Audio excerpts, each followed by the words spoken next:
Hello everyone, welcome to my channel. आज हम इस वीडियो में किलेट इफेक्ट के बारे में डिटेल में डिस्कस करेंगे, जो इनऑर्गेनिक केमिस्ट्री से रिलेटेड एक इंपॉर्टेंट टॉपिक है, एक इंपॉर्टेंट कॉन्सेप्ट है। बेसिकली किलेट इफेक्ट किसी भी कॉम्प्लेक्स के स्टेबिलिटी को अफेक्ट करने वाला एक इंपॉर्टेंट फैक्टर है। जनरली तीन इंपॉर्टेंट फैक्टर्स हैं जो किसी भी कॉम्प्लेक्स की स्टेबिलिटी को अफेक्ट करते हैं: nature of the central metal ion and nature of ligand and presence of ring structure. So ये जो दो टॉपिक हैं, इनके बारे में मैंने पिछले वीडियोस में डिटेल में डिस्कस किया है। आपको लिंक मिल जाएगा, आप वहां से ये वीडियोस देख सकते हैं। आज हम इस वीडियो में प्रेजेंस ऑफ रिंग स्ट्रक्चर की, कोई भी जो रिंग स्ट्रक्चर, कोई भी कॉम्प्लेक्स में अगर रिंग स्ट्रक्चर प्रेजेंस है तो वो किस प्रकार से जो है किसी भी कॉम्प्लेक्स की स्टेबिलिटी को इफेक्ट करता है, उसको हम देखेंगे, जिसके अंतर्गत हमारा किलेट इफेक्ट आता है। सो ये बहुत इंपॉर्टेंट टॉपिक है सेमेस्टर एग्जामिनेशंस के पर्सपेक्टिव से। सो डिस्कस करते हैं किलेट इफेक्ट क्या है।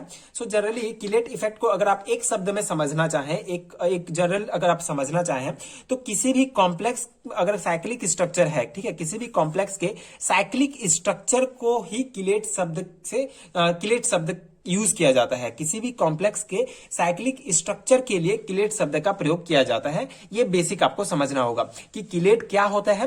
किलेट जो शब्द है, इसका मतलब क्या है कि कोई भी कॉम्प्लेक्स अगर साइक्लिक स्ट्रक्चर में है तो उसके लिए किलेट शब्द का प्रयोग किया जाता है। सो यहाँ पे किलेट इफेक्ट क्या है? बेसिकली जो किलेटेड कॉम्प्लेक्स होते हैं ये ज्यादा स्टेबल होते हैं then the non chelated complex. Okay, so basically यहाँ पे आपको ये समझना होगा कि chelate effect and non chelate effect या chelated complex and non chelated complex क्या है, उसके बाद आप बाकी के जो है कॉन्सेप्ट समझ सकते हैं।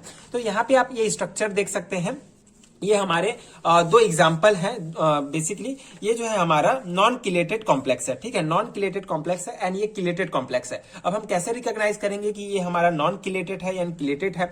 तो यहाँ पे आप स्ट्रक्चर में देख सकते हैं, इसका स्ट्रक्चर जो है नॉर्मल सा स्ट्रक्चर है, लेकिन इसके स्ट्रक्चर में आप देखेंगे कि ये रिंग टाइप से साइकिल्स पाए जा रहे हैं। ठीक है, ये जो रिंग टाइप से साइकिल्स हैं, इसी को ही किलेटेड, इसी के कारण जो है ये कॉम्प्लेक्स किलेटेड कॉम्प्लेक्स कहलाता है। ठीक है, तो इसमें साइक्लिक स्ट्रक्चर पाया जा रहा है, इसलिए ये हमारा किलेटेड कॉम्प्लेक्स है। और ये किलेट कॉम्प्लेक्स है इसलिए ये ज्यादा स्टेबल है, क्योंकि इसमें एंट्रोपी जो है हमारा ज्यादा होगा, जैसे कि अव्यवस्था। ठीक है, इसमें जो है इस स्ट्रक्चर में आप देखेंगे अव्यवस्था ज्यादा है। अव्यवस्था ज्यादा है तो इसका एंट्रोपी ज्यादा होगा, एंड एंट्रोपी ज्यादा होगा तो ये ज्यादा स्टेबल होगा। इस तरीके से भी आप समझ सकते हैं। तो ये जनरल एग्जांपल्स हैं जो हमारे किलेट के, तो इसी को ही किलेट इफेक्ट कहा जाता है। जनरली ये हमारा नॉर्मल कॉम्प्लेक्स है, ये हमारा किलेट कॉम्प्लेक्स है। तो नॉर्मल कॉम्प्लेक्स से किलेट इफेक्ट ज्यादा स्टेबल होता है, क्योंकि उसमें रिंग स्ट्रक्चर पाए जाते हैं, तो इसी को ही किलेट इफेक्ट कहा जाता है। यहां पे एग्जांपल है, ये जो हमारे एग्जांपल्स हैं, एग्जाम्पल के लिए polydentate ligand in general form more stable complexes than the monodentate ligand. ठीक है, ये हमारा जो है पॉलीडेंटल लिगेंड है, ये हमारा मोनोडेंटल लिगेंड है। ठीक है, इसमें जो है हमारे मोनोडेंटल मतलब एक लिगेंड जो है मेटल से जुड़ा हुआ है, एक ही टाइप के लिगेंड। इसमें जो है कई टाइप के लिगेंड्स जो है मेटल आइटम से जुड़ सकते हैं, मेटल आयन से, इसीलिए इसको पॉलीडेंटल लिगेंड कहा जाता है। So polydentate ligand in general form is more stable complex than the monodentate ligand. Example के लिए ये हमारा जो है ज्यादा स्टेबल है then the this complex. Okay, this is known as chelate effect. ठीक है, तो आई होप आपको समझ में आ गया होगा कि किलेट इफेक्ट क्या होता है। जनरली नॉर्मल कॉम्प्लेक्स जो होते हैं ये नॉर्मल स्ट्रक्चर में होते हैं, लेकिन किलेटेड कॉम्प्लेक्स जो होंगे ये साइक्लिक स्ट्रक्चर में होंगे। सो इस साइक्लिक स्ट्रक्चर के कारण, इस अव्यवस्था के कारण वे ज्यादा जो है स्टेबल होते हैं, इसी को ही किलेट इफेक्ट कहा जाता है। ठीक है, इसके कुछ और इंपॉर्टेंट पॉइंट्स हम डिस्कस करेंगे। यहाँ पे आप देख सकते हैं ये जो है Ni2+ एंड 6NH3 ये मिलके जो है हमारा इस कॉम्प्लेक्स का फॉर्मेशन करेंगे, जो कि एक नॉन किलेटेड कॉम्प्लेक्स है। इसका जो स्टेबिलिटी कांस्टेंट का जो लॉगरिथम वैल्यू होगा ये 7.99 होगा। इसी प्रकार ये हमारा किलेटेड कॉम्प्लेक्स है, जो Ni2+ एंड 3En से मिलकर बना है ये कॉम्प्लेक्स, ये हमारा जो है किलेटेड कॉम्प्लेक्स है। इसका लॉगरिथम वैल्यू, स्टेबिलिटी कांस्टेंट का लॉगरिथम वैल्यू जो है 18.1 है। तो यहां से भी हमें पता चलता है इसका लॉगरिथम वैल्यू ज्यादा है इसलिए ये ज्यादा स्टेबल है, इसका कम है इसलिए इसकी तुलना में ये कम स्टेबल होगा। ठीक है, तो ये बेसिक पॉइंट्स है, बेसिक कॉन्सेप्ट है किलेट इफेक्ट का। आई होप आपको समझ में आ गया होगा। अब एमएससी लेवल के एग्जामिनेशंस के पर्सपेक्टिव से हम कुछ और इंपॉर्टेंट पॉइंट डिस्कस करेंगे जो इंपॉर्टेंट है। इतना पॉइंट बीएससी लेवल के एग्जामिनेशंस के लिए इनफ है कि किलेट क्या है, इसका स्ट्रक्चर, ये एग्जांपल्स वगैरह देख सकते हैं। लेकिन अगर आप एमएससी लेवल्स की तैयारी कर रहे हैं, एमएससी लेवल के सेमेस्टर एग्जामिनेशंस के लिए, तो और भी इंपॉर्टेंट पॉइंट्स आपको यहाँ पे डिस्कस करने होंगे, समझने होंगे, जो इंपॉर्टेंट है किसी भी एमएससी लेवल के सेमेस्टर एग्जामिनेशंस के लिए। सो बेसिकली ये जो इफेक्ट है, किलेट इफेक्ट है, can be well understood by considering the following thermodynamic relations. ठीक है, इस थर्मोडायनेमिक रिलेशंस के द्वारा इसको और अच्छे से समझा जा सकता है। RT log B equal to ये हमारा del G and del H minus T del S। ठीक है, ये हमारा थर्मोडायनेमिक रिलेशंस है जो आपको पता होगा, जनरली हमने फिजिकल केमिस्ट्री में भी ये डिस्कस किया है। तो यहाँ पे डेल G हमारा क्या डिनोट करता है, Gibbs free energy, del H हमारा होता है एंथैल्पी एंड डेल S होता है एंट्रोपी। ठीक है, ये T होगा टाइम। तो यहाँ पे जो एंथैल्पी चेंज होगा बिटवीन, ये जो हमारा एंथैल्पी है del H change between chelated and non chelated complex is small. ठीक है, ये जो एंथैल्पी चेंज होगा ये बहुत ही स्मॉल होगा। ठीक है, due to similar metal donor atom bond as it evident from the following. Okay, so basically enthalpy change chelated and non chelated complex के बीच बहुत ही स्मॉल होगा, क्योंकि इनका मेटल डोनर एटम बॉन्ड जो होगा ये सेम होता है, सिमिलर होता है। यहाँ पे आप इस एग्जांपल से देख सकते हैं, ये भी सेम एग्जांपल है। ये हमारा जो है CD2+N4CH3NH2 जो मिलकर जो है ये कॉम्प्लेक्स बनाते हैं, जो नॉन किलेटेड कॉम्प्लेक्स है। तो इसका लॉगरिथम वैल्यू होगा 6.52 एंड ये जो हमारा CD2++2En, ठीक है, ये हमारा पॉलीडेंटेन जो कॉम्प्लेक्स है ये होगा हमारा किलेटेड कॉम्प्लेक्स, जिसका जो है स्टेबिलिटी कांस्टेंट का लॉगरिथम वैल्यू हमारा 10.6 होता है। ठीक है, तो ये ज्यादा स्टेबल होगा इसकी तुलना में। ये एग्जांपल्स भी आप दे सकते हैं। इसके यहाँ पे आप एक पॉइंट और समझ सकते हैं, that it is evident that beta increase. ठीक है, ये हमारा जो बीटा होगा थर्मोडायनेमिक रिलेशंस में ये इंक्रीज होगा जब हमारा ये जो गिब्स फ्री एनर्जी है डेल G होगा ये बिकम मोर नेगेटिव होगा। ठीक है, अगर ज्यादा नेगेटिव होगा तो ये इंक्रीज होगा, तो जो वैल्यू होगा हमारा डेल G का ये ज्यादा नेगेटिव हो जाएगा। And when value of del S जो हमारा एंट्रोपी का जो वैल्यू जो होगा ये बिकम मोर पॉजिटिव, अगर ज्यादा पॉजिटिव होगा तो जो पूरा कॉम्प्लेक्स होगा ये ज्यादा स्टेबल होगा। ठीक है, हमको ज्यादा स्टेबल कॉम्प्लेक्स प्राप्त होगा। ठीक है, तो इस रिलेशन से जो है हम ये जो है स्टेबिलिटी किलेटेड एंड नॉन किलेटेड के बीच कंपैरिजन कर सकते हैं, उनकी स्टेबिलिटी को भी ज्ञात कर सकते हैं। जैसे अगर हमारा ये डेल S एंट्रोपी ज्यादा पॉजिटिव होगा तो ज्यादा स्टेबल कॉम्प्लेक्स प्राप्त होगा। ठीक है, इसी प्रकार जब हमारा डेल G जो है ज्यादा नेगेटिव, जब B इंक्रीज होगा, बीटा इंक्रीज होगा, तो जो हमारा गिब्स फ्री एनर्जी होगा ये ज्यादा नेगेटिव हो जाएगा। ठीक है, तो इस प्रकार से ये कुछ इंपॉर्टेंट पॉइंट्स हैं जो आपको ध्यान रखने हैं। थर्मोडायनेमिक रिलेशंस के द्वारा भी आप इनके किलेटेड एंड नॉन किलेटेड कॉम्प्लेक्स के बीच डिफरेंसेस ज्ञात कर सकते हैं। ठीक है, एंड सिडविक ने जो है एक कुछ और इंपॉर्टेंट एक्सप्लेनेशंस दिया किलेट इफेक्ट से रिलेटेड, उसको हम देखते हैं।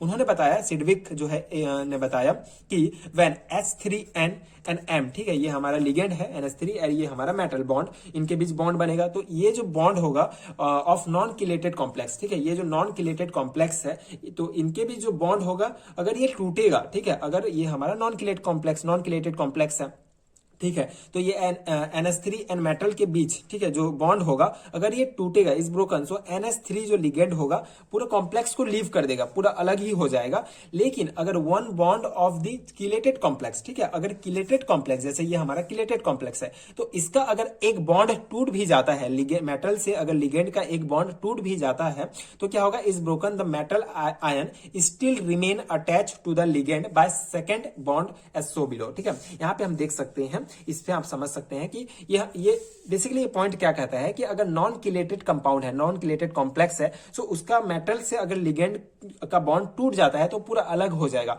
लेकिन अगर किलेटेड कॉम्प्लेक्स में इसी प्रकार मेटल से अगर लिगेंड का बॉन्ड टूट भी जाता है तो फिर भी ये जो लिगेंड होगा ये दूसरे तरीके से जो है जुड़ा रहता है। यहाँ पे आप देख सकते हैं ये स्ट्रक्चर है हमारा, ये मेटल है, ये जो है ये किलेटेड कॉम्प्लेक्स का स्ट्रक्चर है। ठीक है, ये किलेटेड कॉम्प्लेक्स का स्ट्रक्चर है। तो इसका वन बॉन्ड, ये जो बॉन्ड है अगर ये टूट जाता है, ठीक है, वन बॉन्ड अगर ब्रोक भी हो जाता है फिर भी ये जो हमारा लिगेंड है ये अलग नहीं होता है, बल्कि ऐसे इस प्रकार से जुड़ा रहता है। ठीक है, ये बताया था सिडविक ने। ये भी एक इंपॉर्टेंट पॉइंट है किलेट इफेक्ट से रिलेटेड। जनरली ये लॉन्ग टाइप क्वेश्चंस में पूछे जाते हैं सेमेस्टर एग्जामिनेशंस में, तो आपको ये सभी कॉन्सेप्ट लिखने होंगे जिससे आपका आंसर एक बहुत अच्छा आंसर बनेगा आपका। सो बेसिक तो किलेट का आपको समझ में आ गया होगा एंड ये पॉइंट्स भी समझ में आ गए होंगे। ये सिडविक ने बताया था कि अगर एक बॉन्ड टूट भी जाता है फिर भी ये जुड़े होते हैं। ये किलेट कॉम्प्लेक्स के कुछ इंपॉर्टेंट प्रॉपर्टीज हैं, इस तरीके से आप इसको ध्यान रख सकते हैं। इसके अलावा जो किलेट इफेक्ट है इसको बहुत सारे फैक्टर्स अफेक्ट भी करते हैं, जैसे साइज ऑफ रिंग। ठीक है, रिंग का जो साइज होगा वो इफेक्ट करेगा। इसको भी आप यहां से समझ सकते हैं कि किस प्रकार इफेक्ट होते हैं किलेट इफेक्ट। ठीक है, साइज ऑफ रिंग, ठीक है, इस रिंग का, ये जो रिंग हमारा बन रहा है इसका साइज जो होगा ठीक है। ये जो साइज जितना ज्यादा बड़ा होगा उतना स्टेबल कॉम्प्लेक्स हमारा बनेगा। इसी प्रकार नंबर ऑफ किलेट रिंग, ठीक है, ये एक रिंग हो गया, ये एक रिंग हो गया, ये एक रिंग, तो जितना ज्यादा रिंग भी बनेगा उतना ज्यादा स्टेबल होगा। तो ये सभी फैक्टर्स हैं जो इफेक्ट करते हैं किलेट इफेक्ट को। अगर कम होंगे तो कम स्टेबल होगा। इस प्रकार से एंट्रोपी इफेक्ट इंपॉर्टेंट है इसमें, ठीक है। अगर अव्यवस्था ज्यादा होगा तो एंट्रोपी भी ज्यादा होगा, तो उस प्रकार स्टेबल ज्यादा होगा, तो एंट्रोपी इफेक्ट भी लिख सकते हैं इसके फैक्टर इफेक्ट में। तो ये पॉइंट्स हैं जो आपको ध्यान रखने हैं। सो ये था किलेट इफेक्ट का डिटेल एक्सप्लेनेशन। आई होप आपको समझ में आ गया होगा एंड आपके एग्जाम प्रिपरेशन के लिए ये नोट्स हेल्पफुल हुए होंगे। सो ये इनऑर्गेनिक केमिस्ट्री के मेटल लिगेंड इक्विलिब्रियम इन सॉल्यूशंस यूनिट का एक इंपॉर्टेंट टॉपिक है। सो ये इस यूनिट का अगर आपको डिटेल नोट्स चाहिए तो उसके लिए आपको यूनिट वाइज नोट्स मिलेंगे। नीचे आपको पीडीएफ स्टोर का लिंक मिलेगा डिस्क्रिप्शन बॉक्स में, वहां से आप ये नोट्स डाउनलोड कर सकते हैं। एंड इसका अगर आपको सभी वीडियोस देखने हैं, इन सभी टॉपिक्स के वीडियोस मैंने कवर किए हैं। सो उसके लिए आपको प्ले लिस्ट मिलेगा, एंड स्क्रीन में आपको प्ले लिस्ट मिल जाएगा इसका, उसको देख सकते हैं, या आप प्ले लिस्ट में जाके चेक कर सकते हैं। मेटल लिगेंड इक्विलिब्रियम इन सॉल्यूशंस नाम का प्ले लिस्ट मिलेगा, वहां आपको इन सभी टॉपिक्स के डिटेल वीडियोस मिलेंगे एंड इसके डिटेल हैंड रिटन नोट्स आपको मिलेंगे डिस्क्रिप्शन बॉक्स के लिंक से, जहां से आप डाउनलोड कर सकते हैं। सो ये था इंपॉर्टेंट टॉपिक। इस यूनिट के सभी टॉपिक्स कवर हो चुके हैं, सभी वीडियोस। आगे आने वाले वीडियोस में हम आइसोपोली एसिड एंड हेट्रोपोली एसिड्स के जो नोट्स हैं उसको डिस्कस करेंगे, ये सभी टॉपिक्स डिस्कस करेंगे। एंड इसके साथ अगर आप ये पीडीएफ लेते हैं तो आपको ये सभी टॉपिक्स के साथ साथ ये बी पार्ट्स के भी सभी नोट्स मिलेंगे, मतलब एक पर्टिकुलर यूनिट के सभी डिटेल नोट्स आपको मिलेंगे आपके एमएससी सेमेस्टर एग्जामिनेशन के लिए। सो अगर आपके सिलेबस में ये टॉपिक्स हैं, ये यूनिट है, तो आप ये पीडीएफ ले सकते हैं। I am 100% sure that this PDF will be going to very helpful for your exam preparation. बहुत हेल्पफुल होंगे ये पीडीएफ आपके एग्जाम प्रिपरेशन के लिए, क्योंकि सभी टॉपिक्स कवर है एंड जनरली यहीं से क्वेश्चंस पूछे जाते हैं।